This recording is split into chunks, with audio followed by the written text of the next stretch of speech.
The national accounts today show economic growth is very anaemic, but the Treasurer was trying to paint a positive picture. Is he right to have any optimism with the end of the year approaching pretty quickly? Look, I think he's being very optimistic, Lee. The government has an argument to make that this quarter is not benefiting from the full range of measures that the government's put in place, like tax cuts, that we'll see those in the next quarter, that there may be some greater strength. But it's a long way from the language of the government talking about the economy being strong.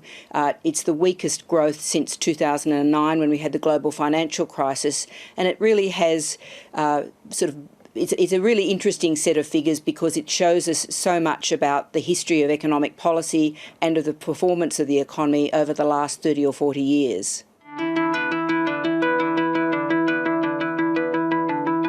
Basically, the glass is too full and the effervescence is spilling over the sides, and that effervescence is the current account and inflation.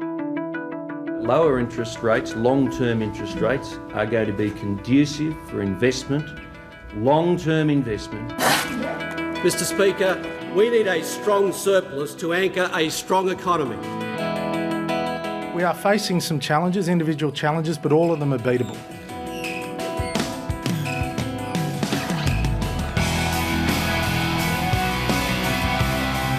Today's national accounts contain figures that past treasurers could only dream about. The current account deficit, the difference between the amount we spend overseas and the amount we earn, was once an economic obsession in this country. It was at the heart of the economic problems Paul Keating warned Australia had to address if it was not to become a banana republic. Now, for the first time since 1975, the current account is in surplus. Strong commodity prices and the returns Australians are enjoying on their super invested overseas have shifted the economic scales. Foreign debt has stabilised. The budget is forecast to move back into surplus too. High inflation and unsustainable wage demands have not just been smashed but become a thing of the distant past. Unemployment has not been eliminated but is at historic lows. The world may seem to be a troubled place right now, but many of our problems of the past have been dealt with. Unfortunately, they've been replaced by a whole new set of problems. Stagflation is what I learned about when I first started studying economics in high school in Wagga, not that far from here, and that was high unemployment and high inflation. So today we have exactly the opposite.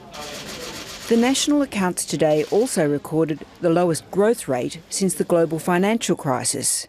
There are questions about whether we are teetering on the edge of recession. The government is urging us to look beyond these latest numbers to stronger growth ahead. It's a reminder of the remarkable resilience of the Australian economy and a repudiation of all those who have sought to talk it down. But to believe that things will get better means believing things are going to change, or that the policies governments and central banks rely upon will start working when they haven't been. It's not just that things aren't measuring up to the government's talk about a strong economy. Incomes and wages growth remain stubbornly low, and in an environment of uncertainty, companies aren't investing. Many firms appear waiting for technologies like artificial intelligence, autonomous vehicles, or the Internet of Things to mature before they adopt them. Low interest rates are not driving economic growth, and low unemployment isn't generating wages growth, and rapid technological progress isn't driving productivity growth. So there's something going wrong, and the rules by which we've managed the economy for 30 years aren't working. Andrew Charlton was Kevin Rudd's economic advisor during the global financial crisis. Central bankers have reached an existential crisis where their old tools don't seem to be working in the way they once did. There has been lots of talk about infrastructure spending as a way of boosting the economy, and the government has been at pains to emphasise its infrastructure spending. If the economy isn't doing very well and the unemployment rate's rising, we'll all need to look at how to support jobs growth, and lower interest rates and in extremis unconventional policy measures would need to be on the table. One way to stimulate the economy is what economists call helicopter money. And this is where the government sends out cheques to every Australian, puts money straight into their pocket.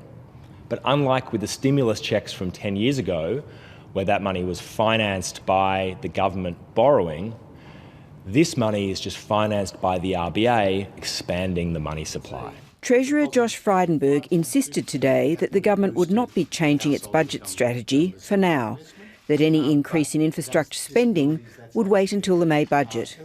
But he did concede the government was discussing tinkering with one of the central planks of economic policy of the past 25 years, the official target of keeping inflation between 2 and 3%. But for now, the question may well be, if push comes to shove, whether it will once again be the Reserve Bank that has to try to save the economy from recession through some new unconventional policy measure, because politics seems incapable of addressing our problems.